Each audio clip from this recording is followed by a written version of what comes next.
Baseball fans, we interrupt whatever it is you're doing with a special edition of the Prep Baseball Report of North Carolina podcast. I'm Brandon Hall. He's Matt Payne, your director of scouting here in North Carolina for PBR. Matt, too much excitement, too many things going on for us to wait till Thursday.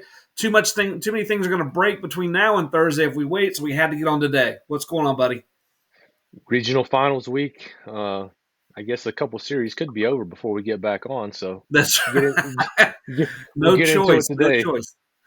Well, let's start real quick recapping some state champions. We named 4 state champions over the weekend in the NCISAA.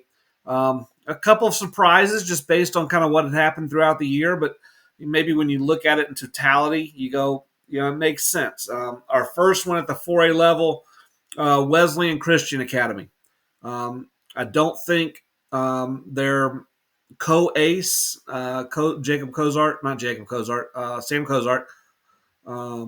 through, but Hudson Lance was really good throughout the tournament and was able to bounce back. Providence Day had a great run in that tournament, kind of, a team that had probably shown us throughout the year that they deserved a little bit more pub than we were giving them.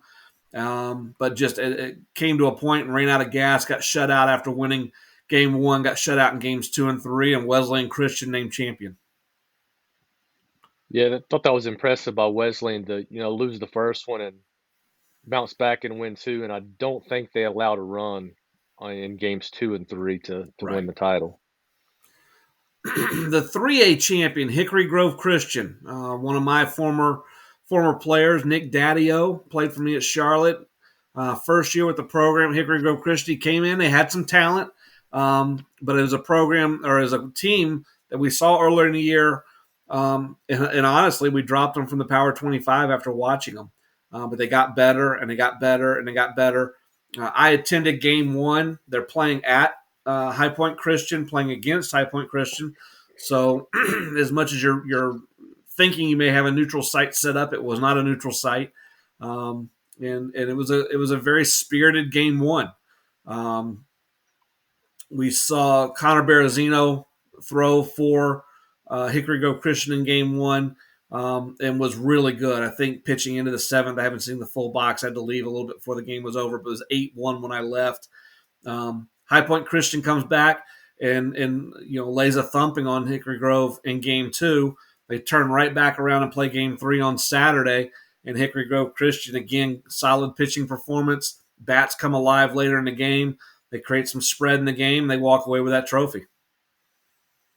Yeah, great job by those guys. That seemed like an intense series right there, and back and forth, maybe a little chippy. And anytime you lose the front end of a doubleheader in a series like that and come back and win Game 3, you got some tough kids on your roster to do that. No doubt. And for that was a series too where you were, I think it was 2 years ago, they played maybe for the state title. Hickory Grove Christian won at Hickory Grove Christian. There was some tension there. There was some I don't want to call it altercations because they really weren't that big a deal, but the police had gotten involved in terms of being at the stadium and being visible, just standing in certain areas to make sure people knew they were there. Then High Point Christian comes back and wins the state championship last year.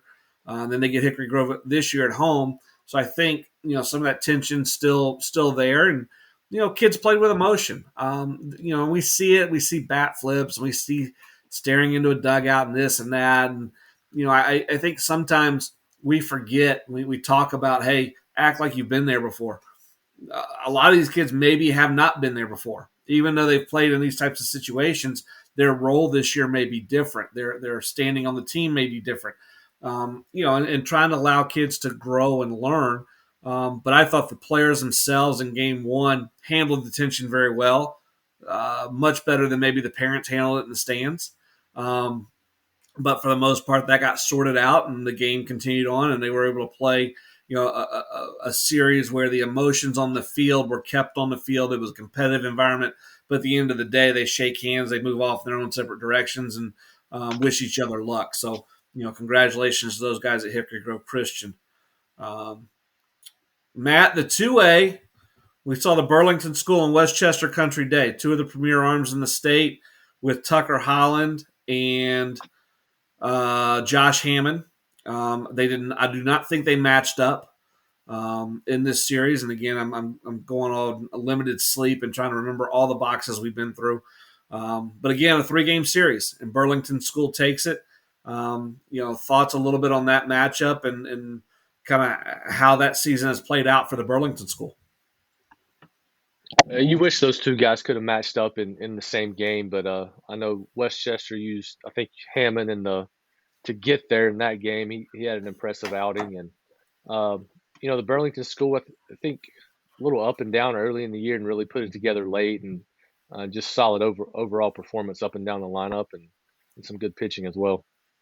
It's one of the things I think we overlook a little bit when we're putting together a lot of our lists and the Power 25 and things like that. And there are times where coaches have a plan that takes that team into May, and we're looking at it as a February and March team.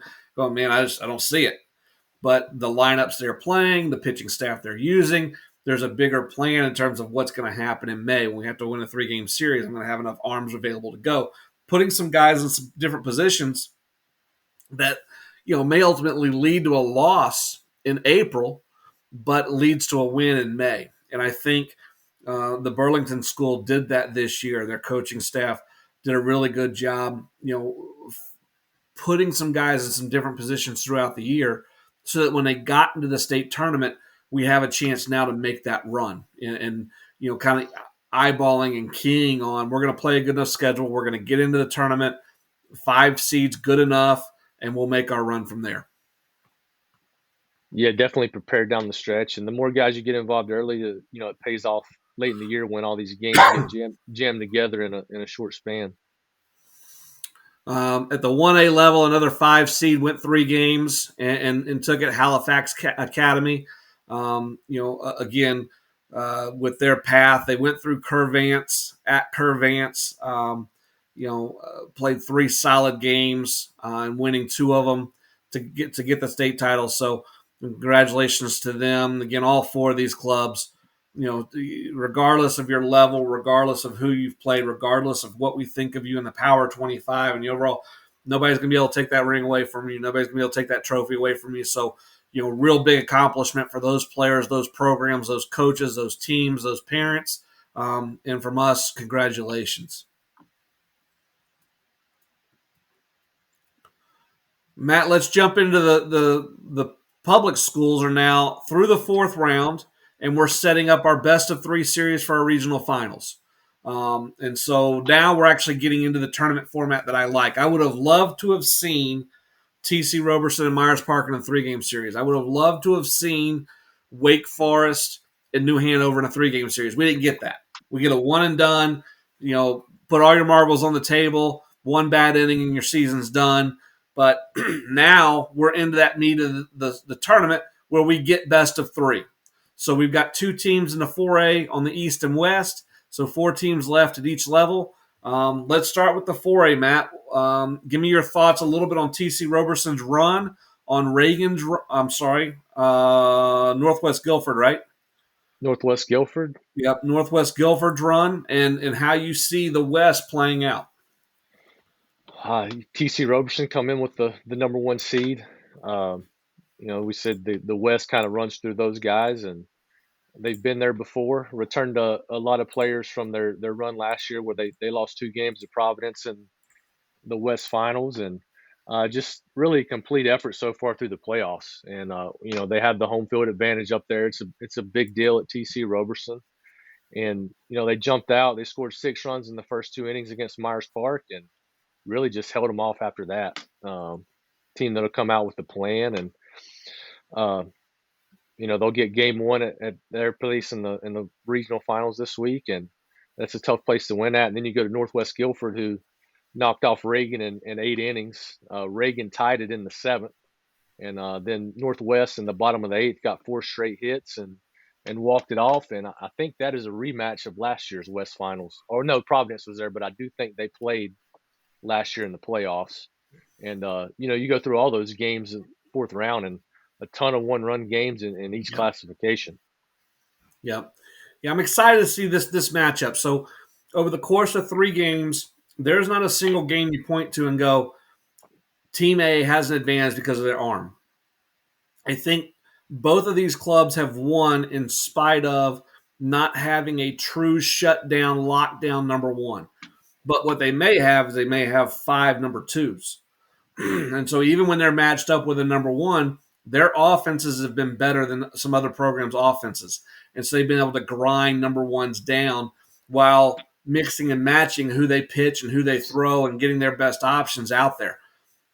You put those two type situations together in a 3-game series, I think the ability for the coaches to dissect how they want to attack lineups and then also offensively how they want to attack to score runs. Because I think both clubs have traditionally relied on some big hits, but I think both clubs have the ability with Bristol Carter at the top of Northwest Guilford, with TC Roberson, the ability to handle the bat and do a lot of different things on the bases. They have the ability to put pressure on people. And so when they're putting pressure on those other programs, they've seen them crack. But I think both these programs play a similar style. Will they be able to make one another crack? And if they do in one game, can they do it in a second game? And I think that's the intriguing part in that matchup. Yeah, I think there two games in that series have a chance to be really high scoring. With those two teams on the mound, you could see a back and forth game that and they may have to manage. Hey, how much of my pitching do I burn in games 1 or 2, and maybe concede and try to win a game 3. So that I look for that to be a tight series. Yeah, we used to talk about it and managing our season. People would ask, how many arms do you have to get through a college season? Well, you need 13, but really 7 are gonna throw about 80% of your innings. And so as you get into these best of 3 series, even though they're not playing Friday, Saturday, Sunday, the ability to bounce guys back and then be really sharp is going to be limited. So, how do you peak your guys? When do you bring your closer in? If it's the 5th inning and you got a shot, do you bring him in? And if you don't get it done, what does that hurt you in the next game? You only got one day off. Now that guy's gone 3 innings, and so that massaging of bullpens, trying and really the massaging of the lineup, trying to get guys to understand, we're up 4, let's get to 6. We're up 6, let's get to 10. It's important. It's important that we end this game as quickly as possible and force them into as many different pitching matchups as they can run out there while we're limiting some of ours. So I think you make a great point there, and I do. I think at some point you may see a field goal come into play, and special teams may come into play in that series, and see who kind of can run that field goal kicker on the last minute and put the ball on the tee and tee it up and get through the uprights. So the winner of that series is going to get the winner of Wake Forest and Corinth Holders. Again, we talked about Wake Forest, New Hanover, just an epic 2-1 game at New Hanover. Both teams' chances to score late in the game, both teams' chances to put it away. Both teams had arms with Cooper and with Bromley that pitched their tails off, made pitches to get out of innings, made big statements. Wake Forest gets through. Now they get Corinth Holders. What do you see in that matchup? The Wake Forest game, number 1 and number 2 in North Carolina, played out 1-run ball game. Sounded like a great game. Wake Forest got a hit that drove in two by Carlos Diaz, and I think they turned a key double play maybe when New Hanover had a chance to score there too. So it sounded like it sounded like a great place to be, and they get Corinth Holders who beat up on Garner a little bit early. They played several times this year, and they didn't have to face Jackson Lucas from Garner in that round. And Corinth up and down a little bit early in the year. We had them in the Power 25. They battled a lot of injuries, and I think they're healthy now and kind of have an identity. And I think they'll challenge Wake Forest, who most of we've had up there all year, maybe the most talented team in North Carolina. But the way Corinth is rolling right now, I think they'll make a series out of it. Yeah, so this one's a little different than the other one. In the other 4A, Wake Forest, they probably have, instead of having 5 twos, they probably have 2 number ones and then maybe 3 number twos. Their number ones can be scary if you're an opposing offense. I don't think you go in there thinking you're only going to get one. You think you have a chance maybe to grind out Lovelace or Allen and put some balls in play and excuse me, see if you can put some pressure on some guys. As I'm coughing all over the place, Corinth has a one, and Briggs McKenzie has kind of been built up throughout the year. I thought, again, we talked about that ability to massage your roster throughout the year and how important are games in March, how important are games in April, now how important are games in May. I think they've been building Briggs for the tournament, and he was really good from against what he threw against looking. Pinecrest. He threw against Pinecrest. Yeah, I'm trying to look at my bracket here. And, maybe one of the top offenses in the state throughout the entire year and, pretty much held them in check.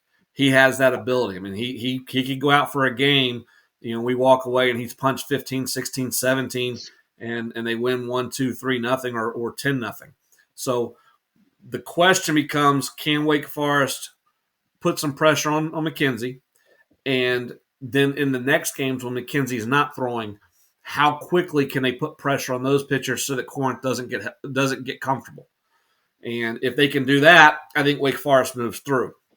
If they allow Corinth to stay in games early, and then Corinth can kind of start putting some base runners on, they like to run and they like to be aggressive. I think the catching situation at Wake Forest can neutralize that a little bit, but I don't think you're going to see Corinth play shy. They're not going to just tuck back in and wait for a hit. They're going to be applying pressure constantly. And again, I don't know that the way that they do that, you see that across the state. So I don't know that Wake Forest has seen that type of pressure throughout the year. But the game we have to get into the flow of the game for the Pirates to be able to apply that pressure. Will Wake Forest allow them that luxury of being in the second, being in the third, being in a 0-0 game, and then to see if they can impose their will? Or is Wake Forest just going to throw the gauntlet down right out of the chute? Yeah, that'll be interesting right there. Corinth likes to run. Wake Forest has the best catcher in North Carolina, in Luke Stevenson. How much will they challenge him?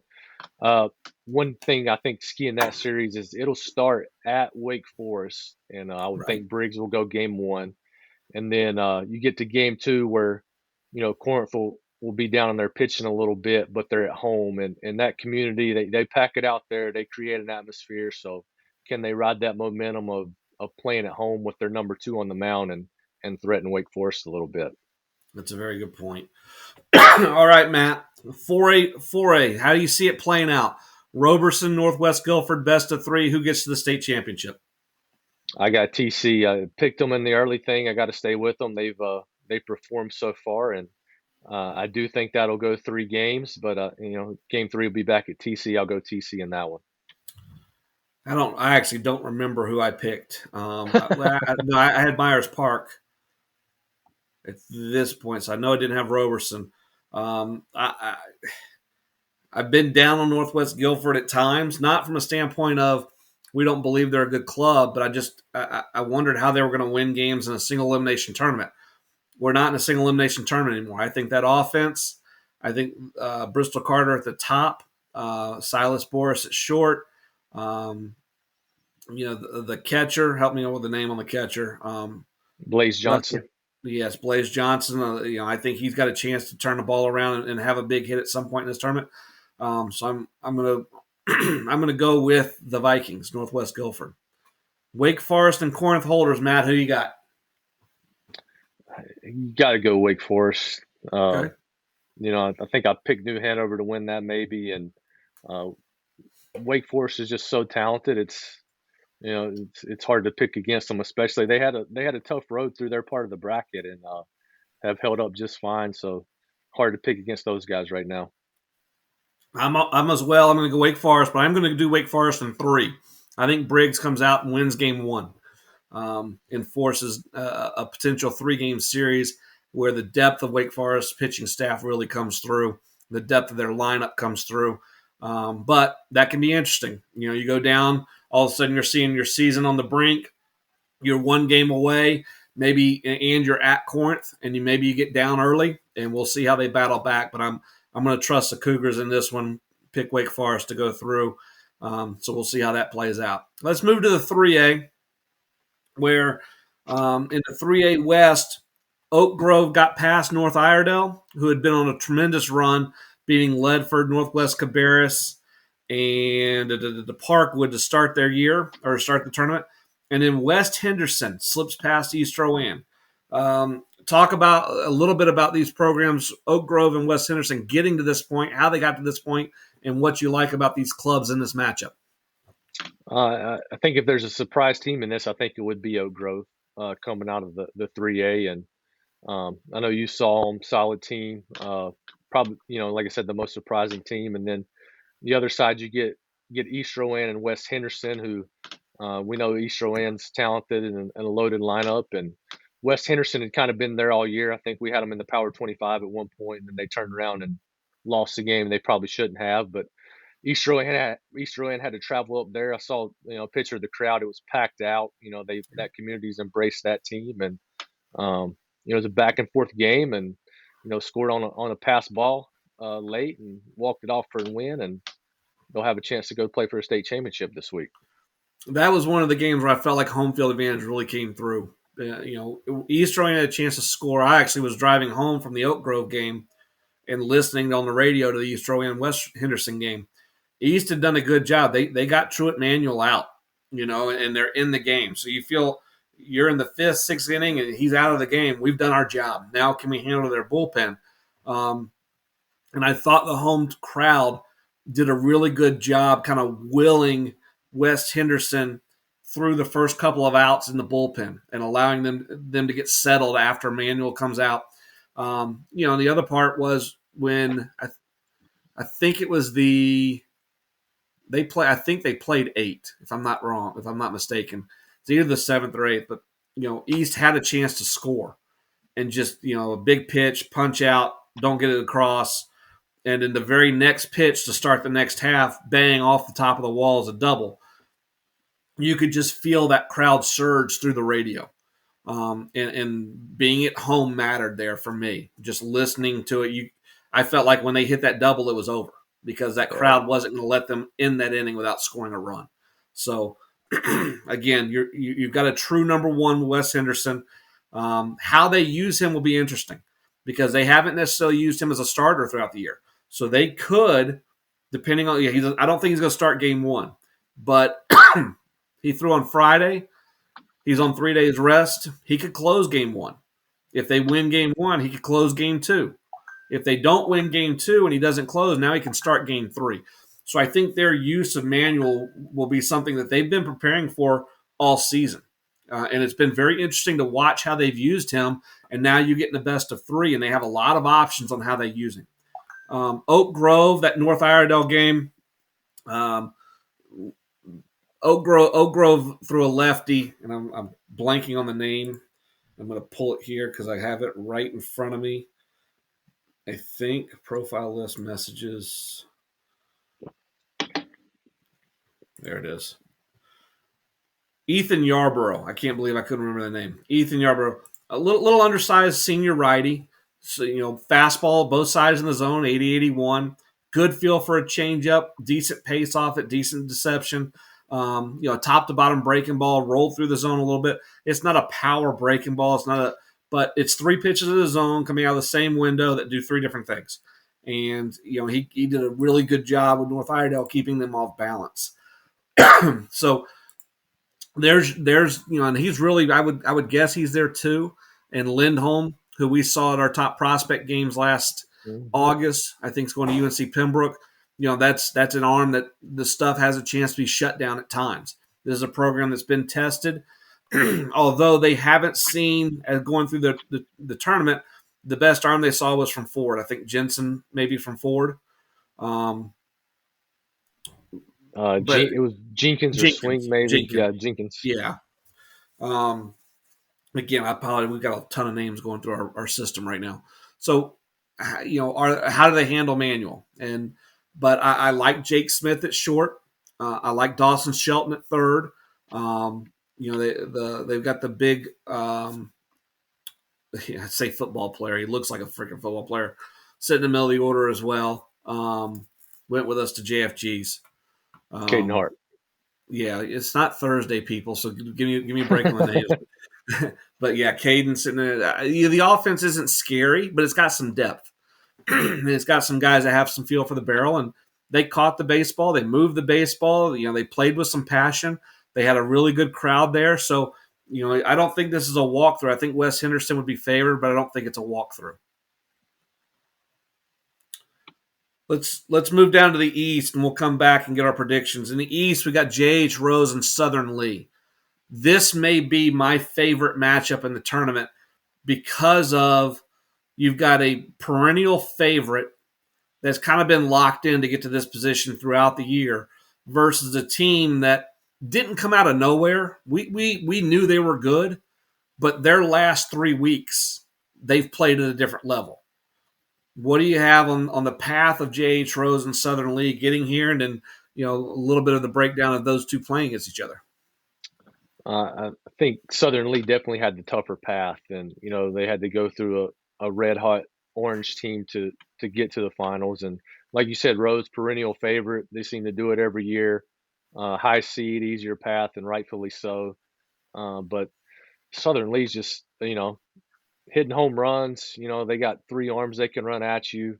Got some athleticism in that lineup, and not a surprise team, but they've definitely earned their way the last 3 weeks, and that could be an extremely exciting series there.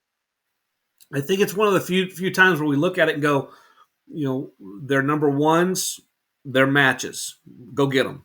Their number twos, their matches, go get them. The lineup, both of them have depth in the lineup. Defensively, they both seem to catch the ball.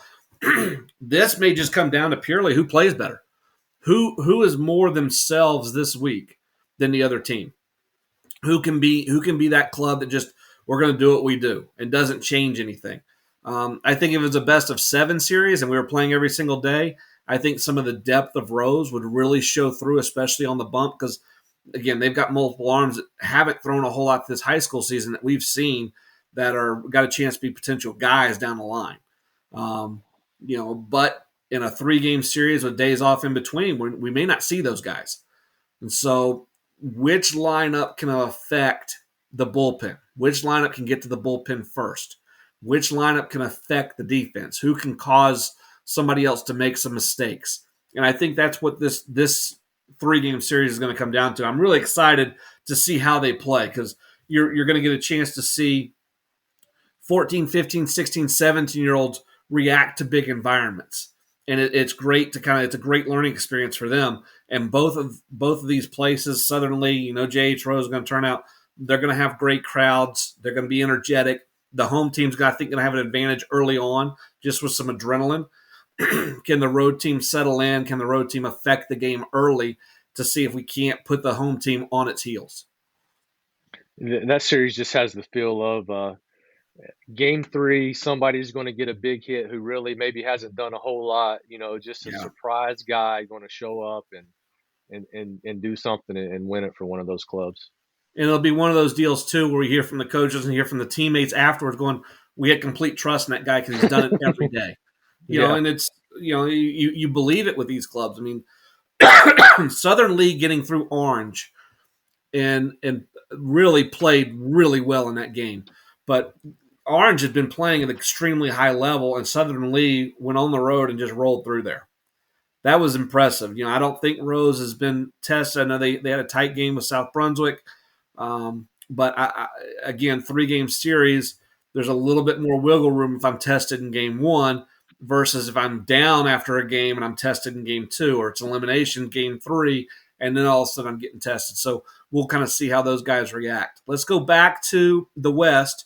Matt, Oak Grove and West Henderson. Who you got? I'll go West Henderson in that one. You go through their box scores, and they've got contributions from several different guys, and obviously I think how they use Manuel plays a key role in that. But a little small town feel to those guys, and community behind them. I'll go West Henderson in that. And I am checking to see the seeding. West Henderson's the 3, so they're going to be at home in game 1. I think it's hard to go up the mountain. I think these two teams are well matched. I think West Henderson has a little bit of an advantage in terms of where do they use Manuel and how do they match him up. and I trust that they're going to do what they've done throughout the year. So I'm going to go Wes Henderson, but I think it's going to be a tight 3 games. In the East, Matt, who do you got? I'll go J.H. Rose. Been there, done it before. Southern Lee has had to grind and earn their path, and I think they will challenge Rose. But I'll pick Rose in that one, and won't be shocked if that one goes 3 games too. Yeah, I'm with you. There's something about Southern Lee when we made our picks at the beginning of the tournament. You could start seeing they were winning 10-9, they were winning 1-0, they were winning 13-0. They have this way about them over the last couple weeks, and I love that in a single elimination system. Best of three is different, but I'm gonna stay with Southern Lee because I think I picked them to get in the state championship anyway. So um, let's head down to the 2A. We'll start with the 2A West, where we're going to get Burns out of Shelby and Moorhead. Let's talk a little bit about Moorhead's path, Matt. I know you were at the Randleman game where they knocked off the defending 2A state champions. They've beaten Chase. They've beaten East Surrey. So they've seen some big time arms. They've seen some big time teams. What did you see the other night in them getting here? They had to go in two random and defending state champs, and weather wasn't great, but that place was packed out and a little buzz in the stadium. And Moorhead, they played it right. They had Anderson Nance for game 4, and they scored one early. I think it was in the second, and okay. And then when they put that second run on the board, you could kind of just that's all that kid needed. And random, and you felt like Hunter Atkins may get a swing at it. Great player for Randleman, and then the Seth Way. You looked at those two guys, and those two would have to do something for Randleman to win. And I think Atkins did have a hit, but Nance shut it down. And he was. I think last pitch of the game was 92, mostly 90, 93 all night, and he could throw it in a cup. I mean, it was fastballs to both sides, and you saw why he's an ace. Yeah, and we talk about scary guys at lineups you approach the day with. We may have to win by scoring one, and we've got to play great defense. And immediately, we're on that edge because we know we're not going to get to 5, 6, 7 runs. He's that guy, and you touched on it. Obviously 90, 93, but talking to you is the ability to take back fastball to both sides of the plate, elevate when he wanted to, 3 in the zone, attacked with slider at times. And really, an offense that's been accustomed to scoring runs was completely shut down by a player that we've got number 1 in our 2025. Is it 5? 4. 4 class. 2024 class. Yeah. So Moorhead will get Burns out of Shelby, and I've seen Burns a little bit. I saw him a couple times last year, and then obviously they're returning. It's depth and athleticism. They throw a ton of strikes with a slew of guys, but really where they have their advantages is they've got depth defensively, they've got depth in their lineup, and they're athletic. They put the ball in play, and they force teams to play at a different speed at times because they're going to speed the game up and try to play it faster. Are you going to be able to speed up Moorhead? Are you going to be able to speed up Anderson Nance? I don't know, but I think that's what makes this a very intriguing matchup. Obviously, West Stokes have been playing really well. They got by them. Lincoln Charter, East Gaston. Again, the path for Burns, even as a number 1 seed, has been littered a little bit with teams that you go, that's an interesting matchup. That's an interesting matchup. That's a decent arm. Let's see how they handle this. Let's see how. And they're just rolling through this thing like they haven't been interesting matchups. And so again, we get to here and I go, that's an interesting matchup. We'll see how that athleticism plays against Moorhead. The bottom half of the bracket for us, the East, 2 teams we probably don't know a ton about: Camden County and South Granville. Matt, talk a little bit about the path of those guys getting here, and then a little bit about what you're looking for in that matchup. Yeah, 2 teams. I don't think either one of us expected them to be there. You kind of looked at Green Central and Midway, and some teams that had better records throughout the year, but Camden County and South Granville got through there. You look at Camden County, and they definitely won some close games. That tells me they're playing with some confidence and feel good in those situations. And this time of year it can go either way, and this should be another exciting series in the 2A East. Yeah, Camden is a 21 seed. They got a second round game at home against a 28 South Columbus. Then they played North Lenoir, and that was kind of one of the first game where you kind of sat up and went, okay, now I'm watching now because I had North Lenoir making around. I like that club this year. And in Midway, I think Midway had two arms, and there may have been some injury or some tired. It may have been an issue just looking at the boxes with the way the arms set up. But that was a club that was shutting offenses down. And again, one game scenario, Camden County, kind of snuck up and bit them. On the bottom side, Green Central was the team that, talking to people out east, they were like, they're really good. They're top to bottom. They do a ton of things right. They got past Whiteville, which I don't care what Whiteville is seeded or ranked. When they get into this tournament, Whiteville kind of expects to be in the championship game. And so they played a tough game there, got by them, rolled through Farmville Central. South Granville is a program that, 5-6 years ago was perennially in this championship situation. And so I think even in the town and the community, there's still some expectation when we get into this tournament, we have a chance to make a run. And it's a team that, as a 3 seed, they had a good year. It's just, in terms of name recognition, there's not a ton of names for us to go, this is the guy leading the team. I think they've gotten contributions throughout the year in a lot of different ways. And so I think when you see this matchup, again, it's a little bit like what you talked about earlier. I think we may see 3 games, and we may see key contributors be, 3, 4, 5 completely different names in every game.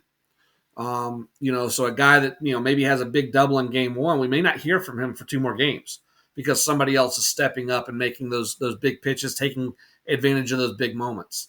And it can be an advantage because these clubs aren't going to rely on one guy has to go for us. We have some trust. 7, 8, 9 can get it done for us in our lineup, and we'll kind of see what happens there.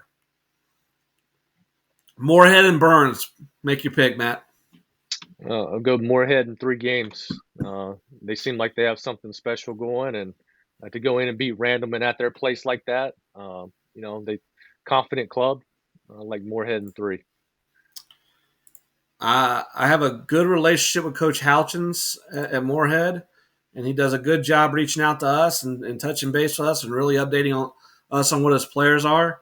And so maybe he can throw this on his bulletin board. I got Burns in 3. I'm interested, and again, I'm interested to see how Anderson gets used. And he's been in a starting role all year. But if they have a chance to close out game 1, do they bounce him back for the 7th? He throws the 7th, and then, okay, we have the second and the third game to play with. When do we start him? With Burns, I think they just do what they do. They've kind of been groomed for this position the last couple of years using their depth. I like their depth in their lineup. We'll kind of see how that plays out. But again, Caleb, Coach Houchins, you can throw that up on the bulletin board that can't believe Brandon Hall picked against us. What is he doing? Camden County or South Granville, Matt? I'm rooting for the 21 seed Camden County in this one. Okay. I'll go with those guys. 21 seed to roll through like that. Something special is going on in Camden County in 3. South Granville is located in Creedmoor, North Carolina. I grew up off of Creedmoor Road near 485 in the Raleigh area, but it's right down the road. I know the intensity of that town and that area. They get 2 games at home. I'm rolling South Granville. And that'll bring us to the 1A, Matt. It's really been an interesting bracket as we start with the West, but both the East and the West have seen, I don't want to call it topsy-turvy, because I think the way these, more so than maybe the years past that we've covered this, there was more of an ability for those mid-seed teams to have a chance to win this thing. Typically when we see the 1A, you go, okay, here's the 2 teams that are going to be in the finals. This year, not so much. So on the West side, we got Eastern Randolph, URA Charter. You talk a little bit about what you know of these clubs and what you're excited to see as they play each other. Uhardy Charter seems to keep making these runs. Looks like they won an exciting game with Drone the other night. Yeah. Extra inning game. I heard from the people that were there. It was intense environment, back and forth, and Drawn tied it in the seventh, and then Uhardy Charter won it in the eighth, and Jake Connor threw a great game for those guys. Eastern Randolph, uh, tough kids there. Little Legion community. Legion ball still big there, so definitely a community feel with those guys. And I think you go to the 1A. There's so many split conferences with 1A and 2A. Um, I think they experience some things during the year that some other schools don't, and playing up, and they develop some roster a little bit, and it just seemed like a wide open bracket this year, and I think that'll be another quality matchup in the West. I like URE Charter. Obviously a 2 seed that's played like a 2 seed. They've been tested. They've rolled over some teams they should have rolled over. I saw them last year, and it was a program a little bit kind of in disarray and in a change. I think they have a new coaching staff this year, and there seems to be some continuity just watching their boxes and the way they're attacking teams.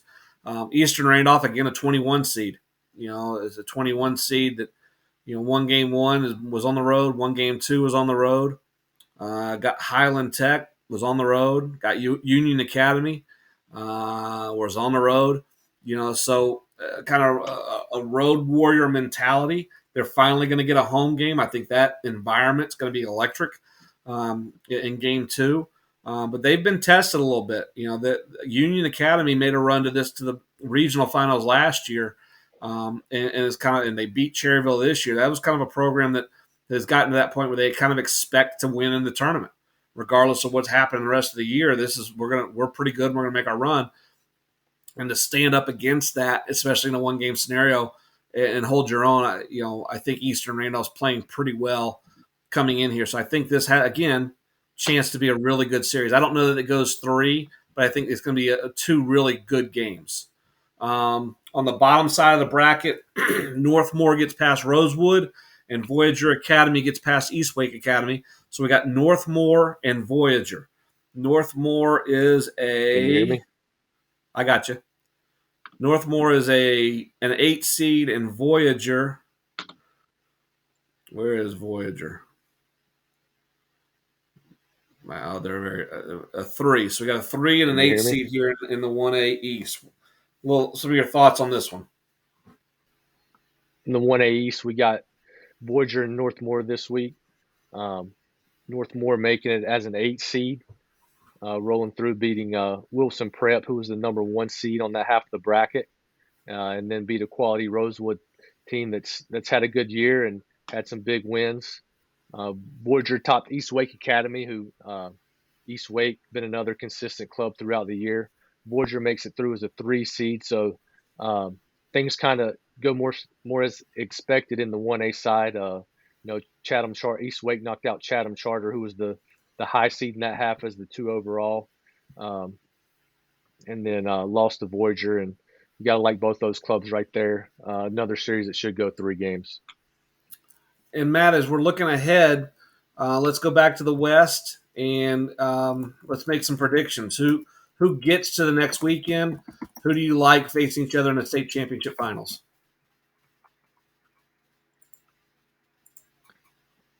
On the West side, I'm going to have to go Uhardy Charter. Big win over Drawn. I like them in 3 games over Eastern Randolph. In the East, I'm going to go with Voyager Academy. Just have the gut feel about those guys and like those guys in 3 games also. Yeah, so I'm going to go Uhardy Charter in the West and Voyager in the East. I like the matchup Voyager Northmore. I think the experience of Voyager being in this environment has a chance to propel them in that 3-game series. I also like the schedule they've played throughout the year, getting them ready for this. So we're going to conclude it there. Allow everybody to kind of discuss, like, tap, subscribe if you like it. and let us know what you thought. Some technical difficulties here towards it. I was coughing throughout, but it's Monday. It's not Thursday, so you got to cut us a little slack. We'll be back on Thursday to discuss where we're at in the regionals, what's coming up in the regional finals. Plus, going to go back and look at the Mega Stars and Dry Pond Scout Days that we hosted on Saturday. And I'll look forward to the USA Prime Scout Day coming up. For Matt Payne, I'm Brandon Hall. This is the Prep Baseball Report of North Carolina podcast. We'll see you at the field.